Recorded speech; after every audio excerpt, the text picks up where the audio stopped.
Well, the season is over, and the Chargers go out in style, winning the week, led by Ray Rice, Victor Cruz, and Malcolm Floyd. The Chargers had a miserable season, but they came on strong at the end. They won the last 2 weeks of the season. Not bad for a team that finishes out of the money.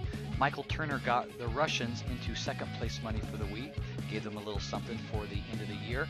Deshaun Jackson finally paid some dividends as well. The overall point race was a mad finish. Of course, winning points won the whole thing. That was easy. Calvin Johnson, Julio Jones all contributed down the final game. The Giants ended up with second place money. Drew Brees came in strong at the end of the season.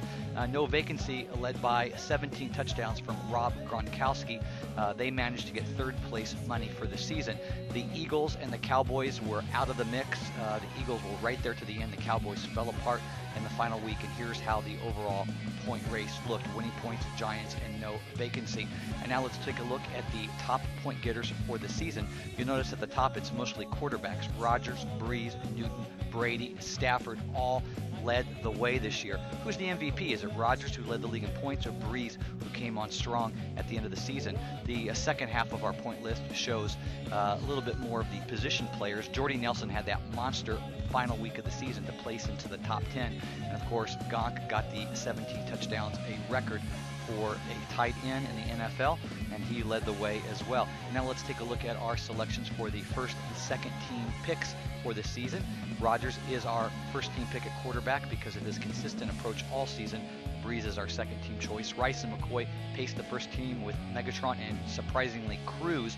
Gronkowski and Akers is the league's top kicker. The overall prizes this year, of course, winning points takes first place in the overall funds. The Eagles fell short in the point race, but they came up runner-up in the Super Bowl. And the Giants, of course, get double money here. They get Super Bowl victory and second place in overall points. And now let's go look at that Super Bowl game that we had a week ago. It was a monster game. It came down to Monday night. The Eagles led by a good margin. In fact, look, Brees with 16 on Monday, and Casey with 8, so 24 points back. They came back on Monday night. Both teams had a couple guys on the bench they could have played. Baronis or Pettigrew would have made a bigger difference for either side, but it all came down to this play at the end of the fourth quarter on Monday night. Why they left Brees in there in that game? They were blowing out the team. Well, it was because they were looking to set Brees for a new record. And now let's take a look at the overall finish for the season.